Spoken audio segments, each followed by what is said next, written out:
কবরের মধ্যে তিনটি প্রশ্ন করা হবে। প্রশ্ন হবে মার রব্বুকা, তোমার রবকে। আমরা সবাই জানি আমাদের রবকে। জবান খুলে বলেন, আরো জোরে বলেন কে? আমাদের রব আল্লাহ। এটা আমাদের মুখস্থ সবার আছে, কিন্তু বলেন তো ওই রবের হুকুম আহকাম আদেশ নিষেধ আমরা সকলে মেনে চলি নাকি? আমরা বললাম আমাদের রব আল্লাহ, আমাদের প্রতিপালক আল্লাহ, অথচ ওই রবের সব হুকুম আহকাম আমি আপনি মানি না, রবের আদেশ নিষেধ মেনে চলি না। তাহলে কবরে গিয়ে জবাব দেওয়া যাবে না যে আমার রব আল্লাহ। কিন্তু যদি রবের হুকুম আহকাম মেনে চলি, তাইলে কবরে কেউ যদি বধিরও হয়, বধির যে কানে শুনে না, যে কানে শুনে না যে কবরে প্রশ্ন করা হবে মার রব্বুক, সে জীবনে কান দিয়ে এটা শুনে নাই, কিন্তু দুনিয়ায় রবের হুকুম আহকাম মাইনা চলছে, ও কবরে গিয়া জবাব দিয়া দিবে সাথে সাথে আমার রব আল্লাহ। 2 নাম্বার প্রশ্ন হবে আমা দীন, তোমার দিন কি? যদি জবাব জিজ্ঞাসা করি আমরা সবাই জবাব দিতে পারবো, আমাদের দিন হলো ইসলাম।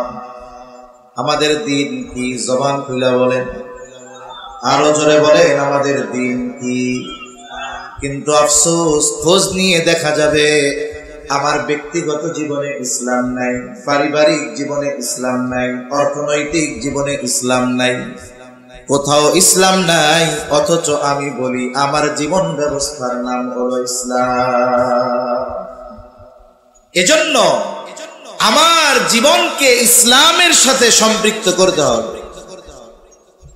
আমাদের কিছু ভাই আছে, এনাদের উসুলটা হলো এইরকম যে ইসলাম মানবো কখন? বলে রাষ্ট্রীয় ক্ষমতায় যাব যখন। আছে না কিছু ভাই? দাড়ি ছাটায় রাখছে, ভাই দাড়িটা লম্বা রাখে, রাখ মনে ভাই কোন সময়? কয় ইসলাম প্রতিষ্ঠা হোক। সুন্নাতি লেবাস পরেন না ভাই, কয় পরমুনে কোন সময়? কয় ইসলাম রাষ্ট্রীয়ভাবে প্রতিষ্ঠা হোক। নামাজ কালাম পড়েন ভাই ঠিক মতো, পরমুনে কয় কোন সময়? কয় ইসলাম রাষ্ট্রীয়ভাবে প্রতিষ্ঠা হোক। তার মানে আমরা কিছু ভাই আছি, অপেক্ষায় আছি, যখন রাষ্ট্রীয়ভাবে ইসলাম প্রতিষ্ঠা হবে তখন থেকে ইসলাম মানা শুরু হবে। কিন্তু ইসলামের এমন কিছু বিষয় তো আছে যেটা মানুষের ব্যক্তির সাথে সম্পৃক্ত, আছে না নাই? আমি সুন্নাতের উপরে চলবো, আমি আমার জবানকে গুনার থেকে বাঁচাবো, আমি আমার চোখকে গুনার থেকে হেফাজত করব, আমি হারাম খাবো না হালাল খাবো, আমার অধীনস্থদেরকে আমি দ্বীনের উপরে চালাবো, আমার স্ত্রী কন্যাদেরকে আমি পর্দা করাবো। বলেন তো এই বিষয়গুলো মান্য করার জন্য ইসলাম রাষ্ট্রীয়ভাবে প্রতিষ্ঠা হওয়ার আগ পর্যন্ত অপেক্ষা করা যাবে নাকি? ওই পর্যন্ত অপেক্ষার সুযোগ নাই। ব্যক্তিগত জীবনে ইসলাম প্রতিষ্ঠা করতে হবে, পারিবারিকভাবে ইসলাম প্রতিষ্ঠা করতে হবে, সামাজিকভাবে যতটুকু সম্ভব ইসলাম প্রতিষ্ঠা করতে হবে, সাথে সাথে রাষ্ট্রীয়ভাবে ইসলাম প্রতিষ্ঠার প্রচেষ্টা এবং দোয়া আল্লাহ তাআলার কাছে করে যেতে হবে। আল্লাহ সুবহানাহু ওয়া তাআলা এই জমিনে আমাদের খেলাফতি দেওয়ার, রাজত্ব দেওয়ার, ক্ষমতা দেওয়ার ওয়াদা দিয়েছেন 2 শর্তের আলোকে। ঈমান আর আমল যদি আমাদের ঠিক হয়, শিরিক থেকে যদি আমরা বাঁচি, ঈমান ঠিক, আমল ঠিক, আল্লাহ তাআলা জানায় দেন আমাদেরকে তিনি এই দুনিয়ার খেলাফতি দান করেন। কিন্তু আফসোস, আমরা এই দুনিয়া পরিচালনার শক্তি পাওয়ার জন্য দুনিয়ার আসবাবকে গুরুত্বপূর্ণ বেশি মনে করি। আমরা কি মনে করি? আমরা এটারই প্রাধান্য দেই বেশি যে আমাদের যদি 10টা ব্যারিস্টার থাকে তাহলে কাজে লাগবে বেশি, আমাদের যদি 10টা উকিল থাকে কাজে লাগবে, আমরা যদি সচিবালয়ে আমাদের 50টা সচিব বানাইতে পারি আমাদের কাজে লাগবে। ঠিক আছে, লাগবে। তবে ইসলাম প্রতিষ্ঠার জন্য ঈমানকে যদি খাঁটি না করা হয়, ইসলাম প্রতিষ্ঠার জন্য যদি শিরককে ত্যাগ না করা হয়, আমলকে যদি পরিশুদ্ধ না করা হয়, জাগতিক আসবাব দিয়ে ইসলাম প্রতিষ্ঠা করা সম্ভব হবে না। আগে মূল ঠিক থাকতে হবে। গাছের মূল যদি ঠিক থাকে গাছ বড় হবে, গাছের মূল ঠিক থাকলে, যত্ন নিলে ওই গাছ বড় হবে, শাখা প্রশাখা বাড়বে, ফলজ গাছ হলে ফল দিবে, ঔষধি গাছ হলে এটা কাজে লাগবে। আর যদি মূল ঠিক না থাকে, আমি যদি ফলের আশা করি, কাজ হবে না। এজন্য ঈমান আমল আগে খাঁটি করা লাগবে বেশি, এরপরে অন্যান্য গুলো আমার কাজে লাগবে। নাইলে ঈমান আমল যদি ঠিক না থাকে, তাহলে অন্যান্য জাগতিক আসবাব যদি শক্তিশালীও হয়, আমরা ওটার দ্বারা উপকার হাসিল করতে পারব না। গোটা পৃথিবীর মধ্যে এখনো ইউরোপিয়ানরা আমাদের উপমহাদেশ থেকে সম্পদ লুটে নিয়ে গেছে প্রায় 200 বছর। ইংরেজরা, আমেরিকা গোটা পৃথিবীর সম্পদ লুটতেছে প্রায় 100 বছরের কাছাকাছি হয়ে যাচ্ছে। এখন পর্যন্ত এই পৃথিবীতে সম্পদের দিক দিয়ে মুসলমানদের চাইতে কেউ বেশি না। এখনো মুসলিম দেশগুলোর মধ্যে আল্লাহ তাআলা এই পরিমাণ সম্পদ দিয়ে রাখছেন, তেল, স্বর্ণ সহ অন্যান্য যা আছে, এই পরিমাণ সম্পদের মালিক ইউরোপ আমেরিকানরা হতে পারে নাই। তার মানে জাগতিক ধন সম্পদ মুসলমানদের কম নাই। কিন্তু 250 কোটি মুসলমান হওয়ার পরেও ঈমান ঠিক না থাকার কারণে, শিরক থেকে বাঁচার কারণে, আমল ঠিক না থাকার কারণে গোটা আরবের মধ্যে এক ইসরায়েল বসে, চতুর্দিকে আরব দেশ থাকার পরেও ফিলিস্তিনের গাজার নিরস্ত্র নিরহ মুসলমানদেরকে নির্বিচারে হত্যা চালিয়ে যাচ্ছে। ঠিক কিনা বলেন? মুসলমানদের দুনিয়ার সম্পদ আছে, কিন্তু আমরা সেই ঈমান আমল হারায় ফেলছি, যার কারণে সম্পদ থাকার পরেও, সংখ্যায় অনেক হওয়ার পরেও 250 কোটি মুসলমান আমরা 100 কোটি ইহুদি আমাদের নাকে রশি দিয়া ঘুরে গেছে। কথা অন্যদিকে চলে যাচ্ছে।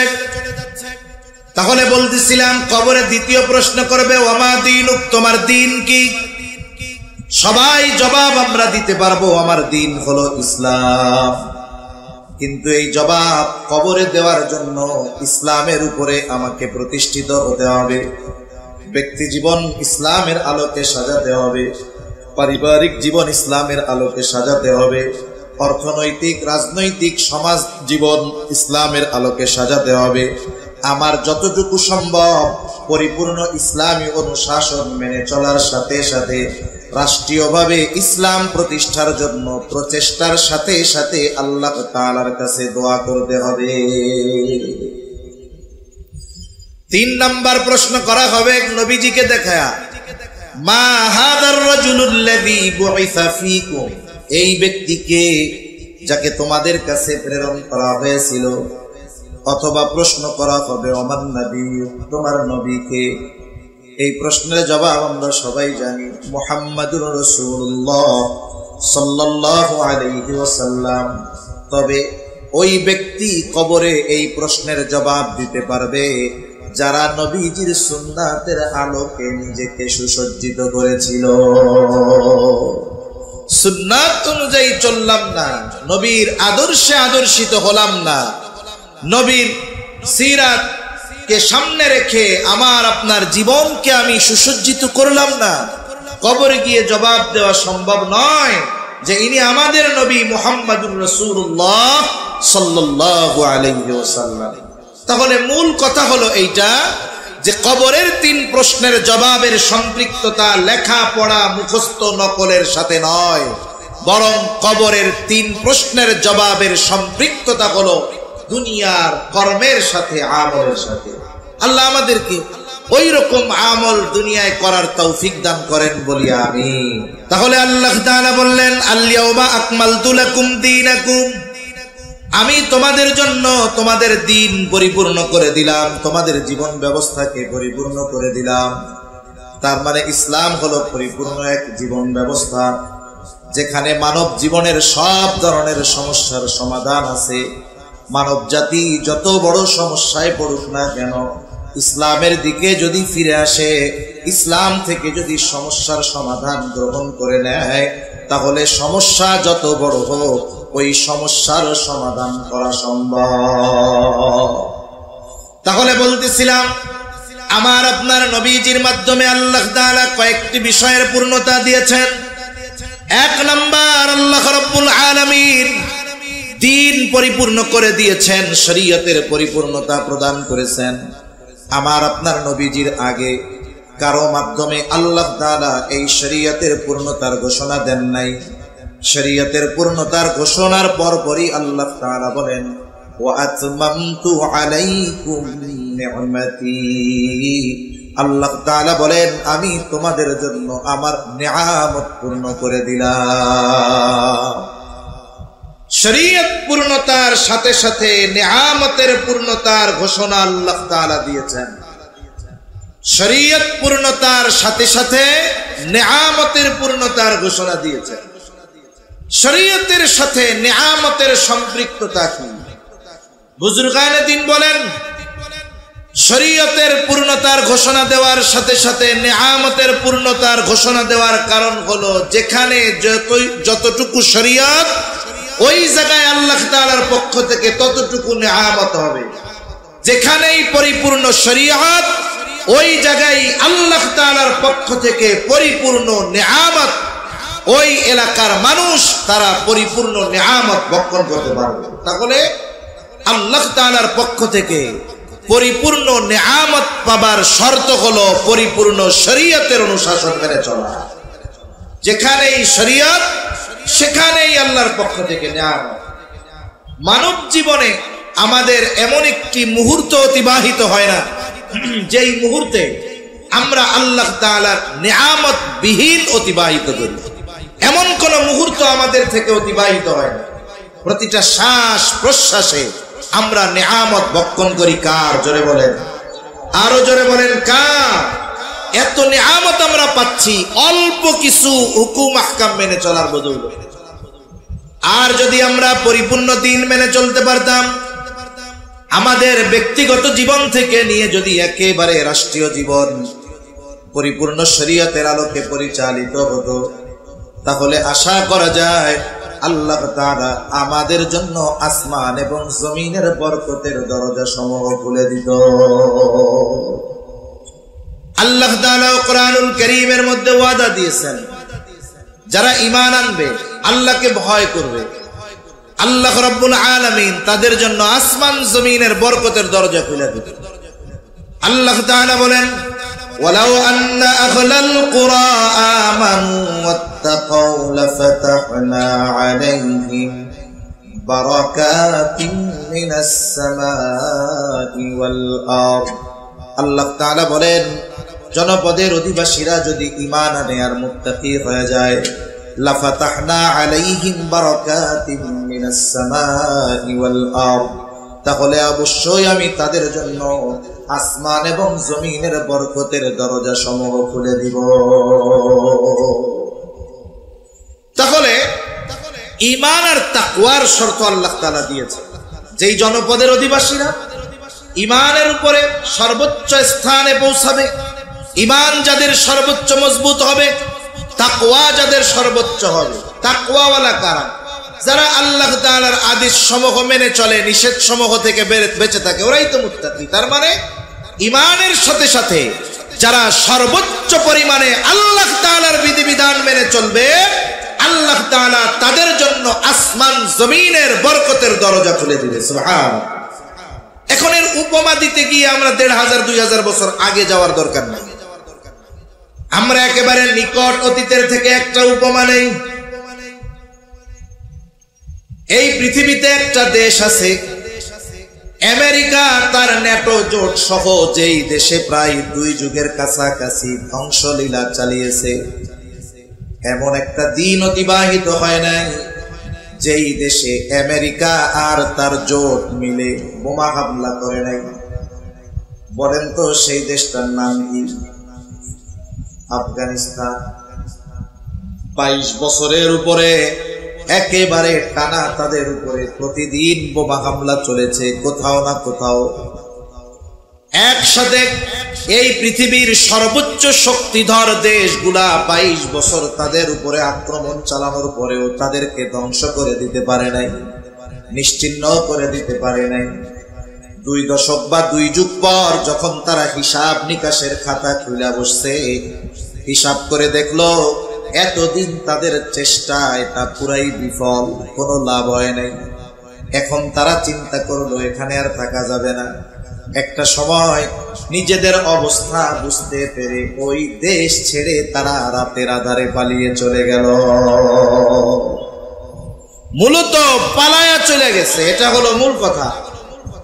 মানুষ যদি সময় নিয়ে যায় তাহলে তাদের সম্পদ টম্পদ সব নিয়ে যায়, কিন্তু আমেরিকা তারা রাতারাতি যা আছে সেইগুলা নিয়ে পালাইছে, যা নেওয়ার মতো, বাকি সব রাইখা গেছে, নষ্ট করে রাইখা গেছে যেন কাজে না লাগাইতে পারে।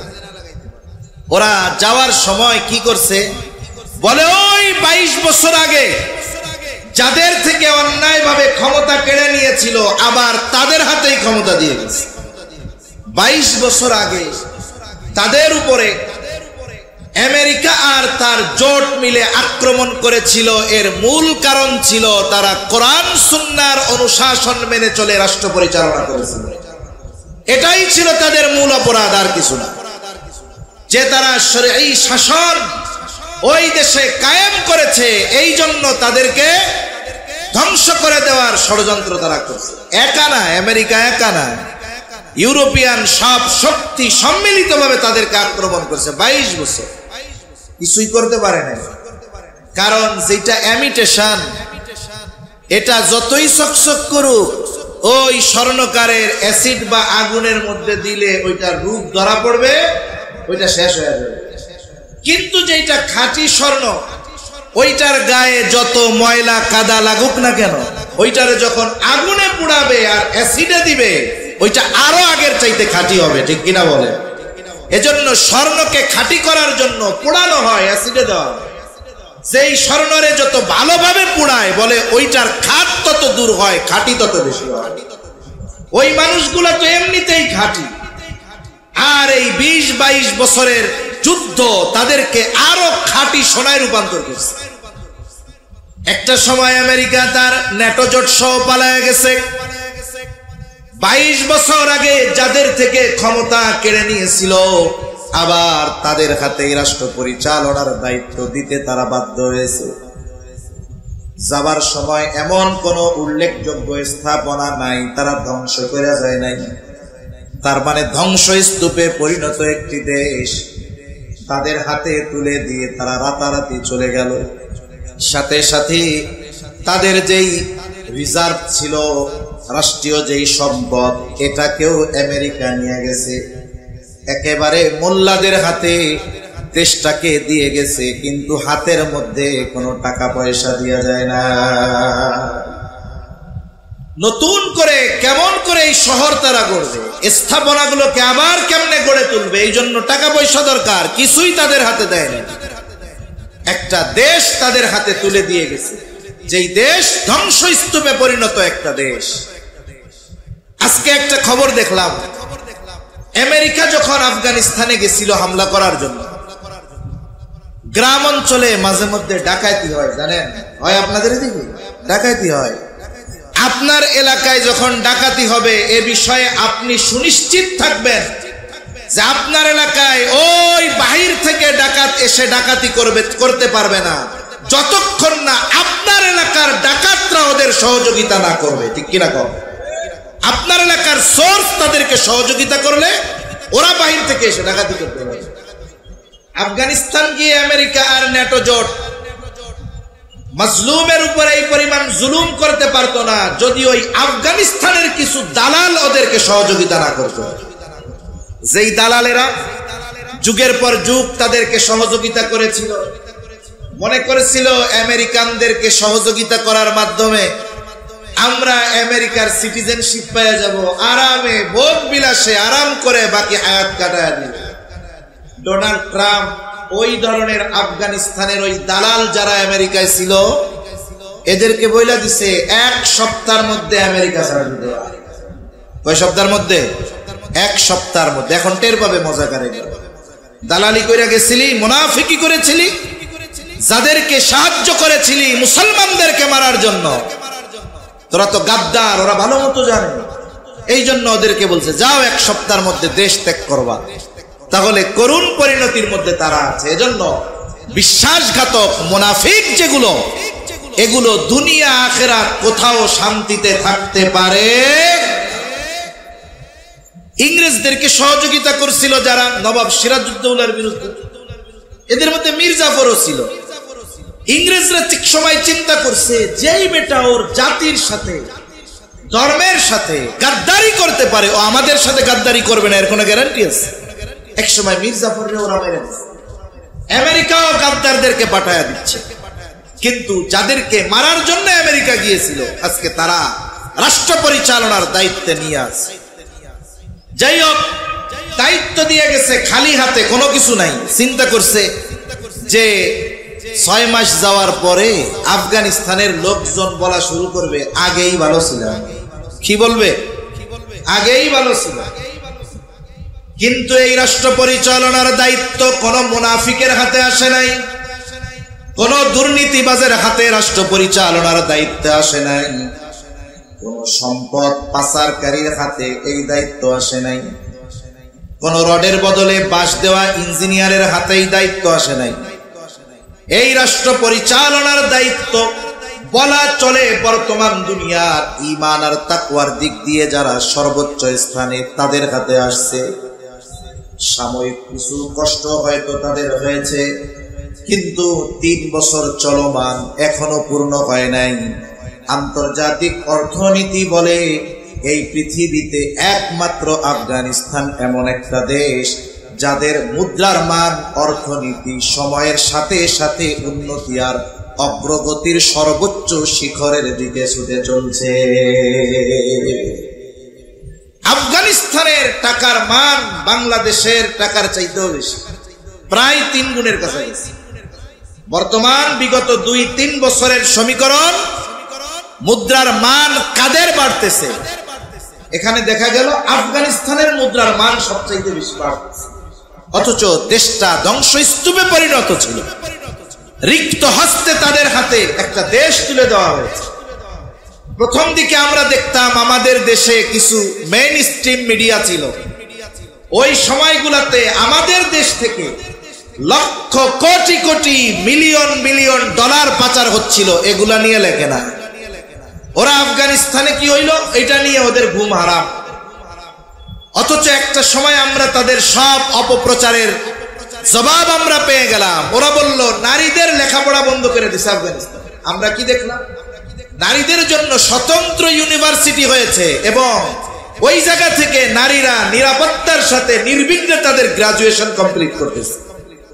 এরপর একদিন এক খবরে দেখলাম ওই সরকার, আফগানিস্তান সরকার, নারীদের জন্য মার্কেটে যাওয়া নিষিদ্ধ করে দিচ্ছে। এরপরে কয়দিন পরে কি দেখলাম? নারীদের জন্য এমন শপিং কমপ্লেক্স তারা তৈরি করছে যেই জায়গায় A to Z সব নারী, কোন পুরুষের ওইখানে প্রবেশ করার অধিকার নেই। তার মানে নারীদের নিরাপত্তা এবং শিক্ষায় কোন বিঘ্ন যেন সৃষ্টি না হয় এই ব্যবস্থা তারা করেছে। সাথে সাথে কি হলো? আল্লাহ সুবহানাহু ওয়া তাআলা তাদেরকে কত নেয়ামত দিলেন। তারা তেলের খনি পেয়ে গেছে, তেলের খনি। আমেরিকা, ইউরোপ চিন্তা করছে উত্তোলনের জন্য আমাদের প্রযুক্তি প্রয়োজন হবে, কিন্তু দেখা গেল মোল্লারা নিজেরাই আবিষ্কার করলো কেমনে দেশীয় পদ্ধতিতে তেল উত্তোলন করা যায়। আমাদের দেশের মানুষের ঘুম হারাম, সাংবাদিকদের ঘুম হারাম, ওই দেশ শেষ হয়ে গেল। কিন্তু আমরা দেখলাম পৃথিবীর সর্বাধুনিক প্রযুক্তি সম্পন্ন গাড়ি তারা আবিষ্কার করেছে। মরুভূমির মধ্য দিয়ে তারা কৃত্রিম খাল নিচ্ছে চাষাবাদের জন্য, কৃষিকাজের জন্য। তাদেরকে অপবাদ দেওয়া হইতো যে আফিম চাষ করে তারা। আফিম, এই আফিম শুধু মাদক না, এটা দিয়ে অনেক ওষুধ বানানো হয়, হোমিওপ্যাথির অনেক দামি দামি ওষুধ বানানো হয়। এরপরেও তাদের বিরুদ্ধে যেন অপপ্রচার না করতে পারে তারা আফিম চাষ নিষিদ্ধ করে দিচ্ছে। এরপরে কি হলো? তাদের তত্ত্বাবধানে তাদের দেশে অনুমতি নিয়ে মানুষে ফল চাষ কইরা জুস বানানো শুরু করছে। আমাদের দেশেও আছে জুস, শেফানা সাফা জুস। এই জুসগুলার সবচাইতে বড় ক্রেতা হলো আমেরিকা। অথচ আমেরিকা জানে যে মোল্লারা যেমন হোক এদের পণ্যে কেউ খাদ্যে কেউ ভেজাল দিতে পারবে না, তাইলে সাইজ করে দিবে, গল্লা ফালাইয়া দিবে। এই জন্য ন্যাচারাল জুস গুলোর সবচাইতে বড় ক্রেতা হলো আমেরিকা। বাংলাদেশে অনেক দোকানে পাওয়া যায়, অনেক দাম দিয়ে জিনিসগুলো কেনা লাগে। এরপরে আল্লাহ তাআলা তাদের অর্থনীতিকে সমৃদ্ধি দান করলেন, তাদের চাষাবাদের মধ্যে উন্নতি হচ্ছে। এই জন্য আল্লাহ তাআলার সেই ওয়াদা যে ঈমান আনো, মুত্তাকি হয়ে যাও, আসমান আর জমিনের বরকতের দরজা সমূহ খুলে দিব।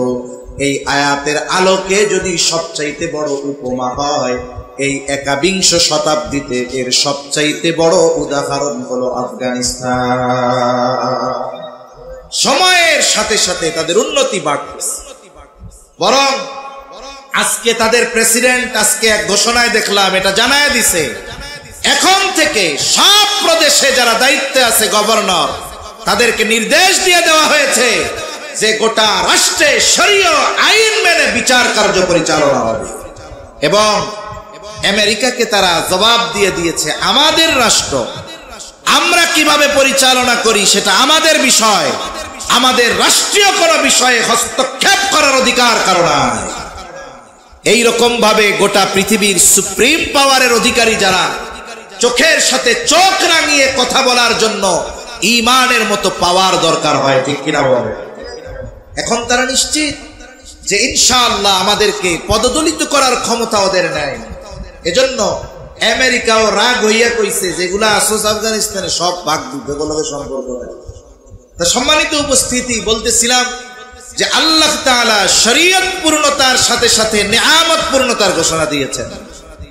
আফগানিস্তানে শরীয়ত মেনে চলার চেষ্টা যত বেশি তারা করতেছে, আল্লাহ তাআলা তাদেরকে নিয়ামত তত বেশি দান করতেছে, ঠিক কিনা বলে? ইনশাআল্লাহ এই ধারাবাহিকতা যদি চলতে থাকে, একটা সময় গোটা পৃথিবী অন্যতম পরাশক্তিতে তারা পরিণত হবে। তাহলে আমার আপনার নবীর মাধ্যমে 1 নাম্বার আল্লাহ তাআলা পূর্ণতা দিয়েছেন শরীয়তের, 2 নাম্বার পূর্ণতা আল্লাহ তাআলা দিয়েছেন নিয়ামতের, 3 নাম্বার আল্লাহ তাআলা পূর্ণতা দিয়েছেন নবুয়তের। আমার আপনার নবীর মাধ্যমে আল্লাহ তাআলা নবুয়তের পূর্ণতার ঘোষণা দিয়েছেন। আমার আপনার নবী শেষ নবী, এ ব্যাপারে কোনো সন্দেহ নেই। খতমে নবুয়াত, আমার আপনার নবী যে শেষ নবী, খতমে নবুয়াতের বিরুদ্ধাচরণ করার কোনো সুযোগ নাই। বরং যারা খতমে নবুয়াতকে অস্বীকার করে, আমার আপনার নবীকে শেষ নবী মানে না, নিঃসন্দেহে তারা বেঈমান কাফের, এ ব্যাপারে কোনো সন্দেহ নাই। খতমে নবুয়াতের উপরে বারবার আঘাত আসছে, কিন্তু ইমানদার নবী প্রেমীরা এই আঘাতগুলোর প্রতিহত করার জন্য সর্বদা ঈমানী শক্তিতে বলিয়ান হয়ে আছে, ঠিক কিনা বলে? বিশেষ করে উপমহাদেশে খতমে নবুয়াত সম্পর্কে এই ব্যাপারে সবচাইতে বেশি ফিতনা যারা সৃষ্টি করেছে তারা হলো কাদিয়ানী, গোলাম আহমদ কাদিয়ানী। এর গ্রুপেরা সবচাইতে বেশি খতমে নবুয়াতের উপরে আঘাত করেছে। চলে বলে কলে কৌশলে এরা খতমে নবুয়াতকে অস্বীকার করেছে। এদের অবস্থা কি? গোলাম আহমদ কাদিয়ানীর বাড়ি হলো কাদিয়ান, আর তাদের হেডকোয়ার্টার হলো লন্ডন। সারা পৃথিবীতে জার্মানির মতো জায়গা যেখানে ইসলামিক কনফারেন্স করা খুব কঠিন, সেখানে রাষ্ট্রীয় প্রটোকলে বিশাল বিশাল ইজতেমা করে এই কাদিয়ানীরা। ইউরোপের যতগুলো দেশ আছে সাধারণ মুসলিমদের জন্য চলাফেরা কঠিন, কিন্তু কাদিয়ানীরা খুব নিরাপত্তার সাথে ওই সব জায়গায় চলাফেরা করতে পারে। কেন? কারণ অমুসলিমেরা, ইসলাম বিদ্বেষীরা কাদিয়ানীদের মাধ্যমে মুসলমানদের ঈমান ধ্বংসের খেলায় মেতে উঠে, ঠিক কিনা বলে? এজন্য তাদের পরিচয় ক্লিয়ার হওয়া দরকার। আমাদের উলামায়ে কেরাম ডাক দেন খতমে নবুয়াতের আন্দোলনে যে আমার আপনার নবী শেষ নবী, আমার আপনার নবীর পরে কোনো নবী নাই। এটা অস্বীকার করলে ঈমান থাকবে না। কারণ খতমে নবুয়াতের সবচাইতে বড় দলিল হলো কোরআন, ঠিক কিনা বলে? আল্লাহ রাব্বুল আলামিন কোরআনের মধ্যে ঘোষণা দিয়েছেন, মা কানা মুহাম্মাদুন আবা আহাদিম মির রিজালিকুম ওয়ালাকিন রাসূলুল্লাহি ওয়া খাতামান নাবিয়্যিন। আল্লাহ তাআলা বলেন, মুহাম্মদ সাল্লাল্লাহু আলাইহি ওয়াসাল্লাম তোমাদের কোন পুরুষের পিতা নন, ওয়ালাকিন রাসূলুল্লাহ, তিনি হলেন শেষ নবী, ওয়া খাতামান নাবিয়্যিন, তিনি হলেন শেষ নবী, তিনি আল্লাহর রাসূল, তিনি শেষ নবী। নবীজি সাল্লাল্লাহু আলাইহি ওয়াসাল্লাম বলেন, আনা খাতামুন নাবিয়্যিন লা নাবিয়্যা বা'দি, আমি শেষ নবী, আমার পরে আর কোন নবী নাই। এই জন্য খাতমে নবুয়তের সুস্পষ্ট দলিল থাকার পরেও যারা গোলাম মুহাম্মদ কাদিয়ানীকে নবী বলে, আমার আপনার নবীকে শেষ নবী মানে না, কোনো সন্দেহ নাই তারা বেঈমান।